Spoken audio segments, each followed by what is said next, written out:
So here we go. It is heat number 3, the final heat of the day for the DD2. The final heat of the day, full stop actually for this race. And it's gone in a blink of an eye. It's been that exciting. All sorts going on everywhere you look. This is wide open and everything to play for. Luca Kamali a win and a 4th. Buttershuk a win and a 3rd. Ferenc Konchar 2 seconds. Konstantin Scholl a 3rd and a 4th. Who's going to pull the rabbit out of the hat for this, the 3rd and final heat? 11 laps is going to decide it.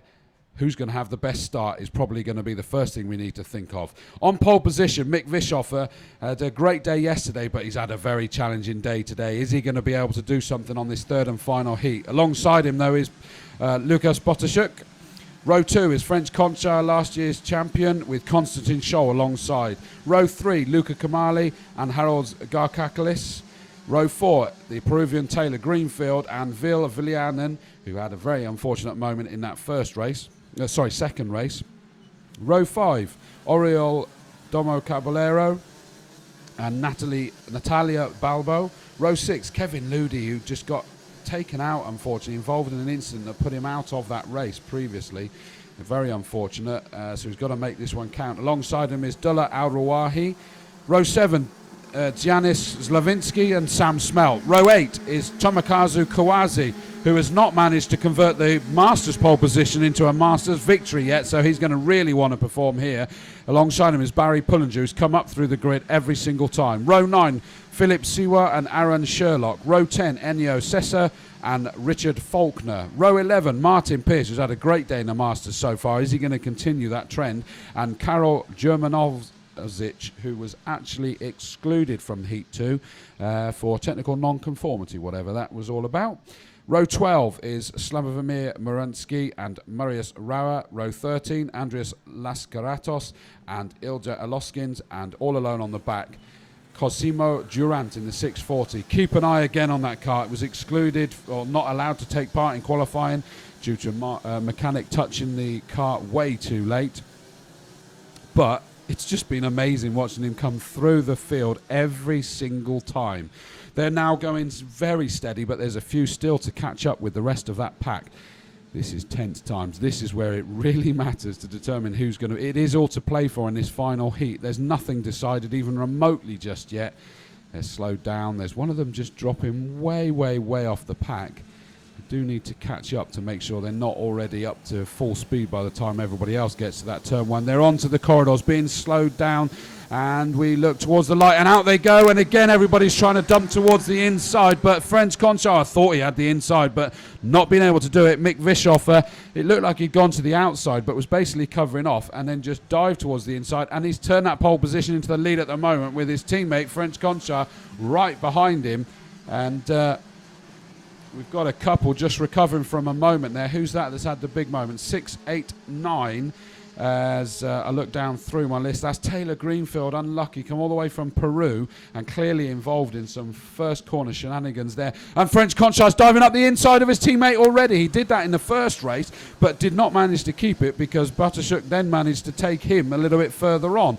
But that puts Ferenc Konchar down to second position. Ferenc Konchar up to first, and Mick Vischoffer down to second position. They come through to complete their first flying lap. Buttershuk is sat there in third again in these shifter carts.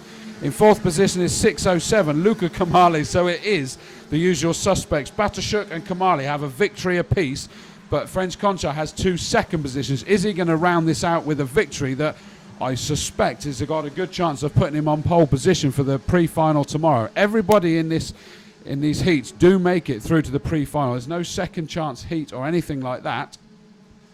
As they come back into our view round turn 8, it is the teammates, but making a move up there is number 644. In fact, that means that we had a change, didn't we? That Kamali had obviously got ahead of Buttershuk for third position, but it's changed back again because Buttershuk did not hang about, threw it up the inside and made it 6. Vilianen is sat there in 5th position at the moment. Excuse me. With 611, Konstantin Scholl just there within striking distance. Balbo, Gakilakis and Slavinsky. Kevin Ludi up to 10th position at the moment. Still's going to want to make up a lot more positions like that, and he's on the back of the 658 car of Balbo now. So does that mean he's actually made up one of those positions already? Possibly. We'll keep an eye on that. But out in front, it is, yeah, I was just making sure that I wasn't suddenly missing that the change had been made. It is French Conchire, and Mick Vischoffer is holding that second, and he's kind of now gone back into the pack to, I wonder if this is team orders by any stretch of the imagination, but allowing French Conchire to just disappear at the front, stretch his legs as much and as quickly as he possibly can ahead of the second position teammate Mick Vischoffer. In third is 644 Batashuk, Kamali in fourth, but those two change in quite regularly already. Konstantin Scholl is now up into fifth position ahead of the sixth position Villianen. Balbo in seventh, Garkaklis in eighth, ninth is Slavinki, and 10th is Kevin Ludi, our victor from the pre-final and final in the opening round in Genk. So he's going to be trying to make up as many positions as possible because, of course, he didn't have a finish in the previous one, which gave him a whole raft of points, 26 points that game. And we got a challenge for second.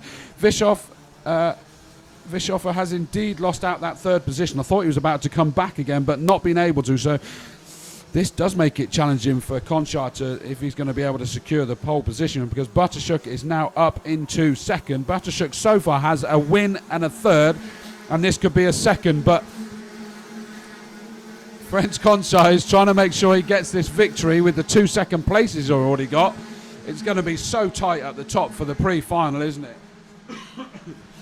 Now, has he built up enough of a lead? 4 laps completed, 7 laps or 6.5 laps still left to go. Has he built up enough of a lead? Because last time round, Batashuk just managed to hunt Conchar down, and he managed to make that move and keep it closed down so that Conchar just could not make the move back again. What have we got now? Vischoffer was in third position, but I've got a feeling, yeah, he's lost a couple more. So through has gone 607, Luca Kamali and Konstantin Scholl. And Vischoffer finds himself, what would that be, down in fifth position now by my reckoning. Yes, he is. Mick Vischoffer's down in fifth now. So Kamali, who's also got a victory and a fourth, is now sat there in third position and closing already, to be fair, on Batashuk and he's taking with him the Konstantin Scholl and Vischoffer. He may have dropped behind them, but he was holding on to them, to be fair.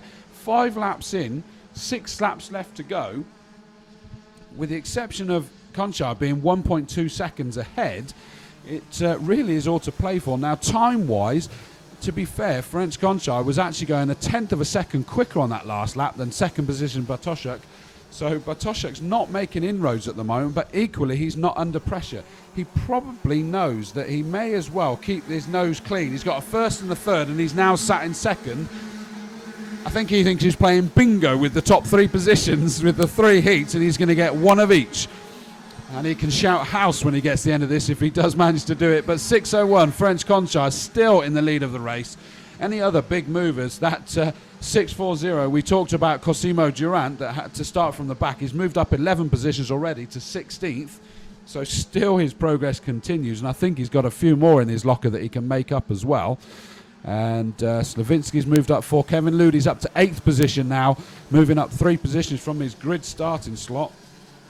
Is he going to be able to move up even further than that? He's going to need to give himself that fighting chance. He did say this circuit probably doesn't suit him in the same way that Genk did, but you can see that Kevin Ludi is already trying to make a move on the 6-3 car of Villianen, but Villianen was in turn looking to make a move, and he's done it. He's got past Balbo, and Kevin Ludi was trying to follow through on Balbo, but 658 now is right with him. So Slavinsky, this is chop and change all over the place, isn't it?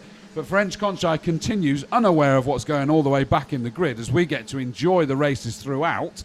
He doesn't care. He can't see it, although his mechanics with the YMCA signals may be telling him that there's plenty going on back there, but it's not important to him at the moment. He is still in the lead, but it did go down to 0.8 last time because Bartoszuk dropped down into the 49 compared to the low 50s for Conchar. So it is starting to happen again, that Bartoszuk is starting to reel him in yet again with 3 laps remaining. Is he going to be able to close in quick enough? 49.758 that time round for Bartoszuk. French Conchar did a 49.9, so 0.640 is the lead for Conchar. and the closing rate was about 0.2 last time. 3 laps to go. That means that we can expect at the very least they're going to be nose to tail if that rate of closing continues by the time we get onto the final lap, and it really is going to be very, very tense. Kanchar must be being told it's being closed in. And look at this, you can see it. That lead is just disappearing again. It's almost as if that kart just struggles to handle as well in the latter part of the race as it does in the first, because look at this, Batashuk is right there with him. That's going to be virtually nothing, the lead for Kanchar. Is he going to get the clean sweep of seconds here? He's still holding on. Penultimate lap. That lead is now down to 0.269. It was 0.6 last time round. So it's absolutely been annihilated. How defensive can French Conchar drive now? In third position is still Luca Kamali, Konstantin Scholl. Villianen is ahead of Vischoffer. Ludi still sat there in 7th position. Can Ludi move any more positions? As we watch the 601 kart of last year's champion French Conchar still sat there in the lead. Not surprising, he's looking back there. He's on the penultimate lap, and they're going to get the last lap board this time. I wonder whether we're just going to have Batashuk waiting to make the move on the last lap. He's certainly, look, he's just bumped him there as he came out of the turn number 10. I think that he made sure that, oh, look at that, they're just drifting their way onto the start-finish straight, and French Conchar is going to have to cover the inside line. He has indeed. He's not made a move there, has Batashuk. He's not going to do anything daft because he knows he's got good positions in his locker already. He's sat there in second. He's got the speed. He's got the chance to be able to make the move. As they go onto the back straight for the final time, is he edging towards the inside? Look at that. French Conchar, looking round every time he gets towards the corner. And he's covering the inside line down to restaurant corner. He did brilliantly. What a defensive line he's taken there. He's just covering it off. Look at that. He's hardly looking forward. French knows that Batashuk is there to make a move. And they've been joined by Luca Kamali. There's 3 of them now. And I think that French is hoping that Batashuk is going to be so focused on the carts behind. Again, he's going a defensive line for the penultimate corner on the final lap. And in fact, Batashuk is the one that's under pressure, but he's covered that one off. Through they come. French Conchar takes it. And in fact, Luca Kamali came through to take second. And Batashuk ends up, after challenging French Conchar, he comes through to take 3rd position. What a final couple of laps. What a defensive drive by French Conchar to take the victory. That's a win and 2 second places. A great performance. You could see he was hardly ever looking forward. He was watching back and trying to cover the lines, and he did it so well that it actually cost Batashuk a position, and Kamali snuck through on the final corner to take the lead, the 2nd position from him as they went across the line. Konstantin Scholl came home in 4th. 5th was Villianen. Vischoffer came home in 6th. Kevin Ludi in 7th. 8th was Slavinsky. Balbo in 9th. Sam Smout finished 10th. Barry Pullinger up to 11th position. Dullah Al-Rawahi in 12th. Siwa in 13th. Cosimo Durant got through to 14th from the back of the grid. Germanovic finished in 15th. Sessa 16th. 17th was Caballero Dalmero. And this time in 18th position and taking the Masters victory in that one was Kawazi, the Japanese driver, just ahead of 19th position Martin Pierce. Rauer in 20th, Greenfield, Sherlock, Faulkner, Moransky, Aloskins, Lascaratos and Garcalis rounding out your 27 runners and riders in this one. What an incredible finish to that race. That's the DD2. That now leaves us to try and do the maths to see who's going to be on pole for the pre-final.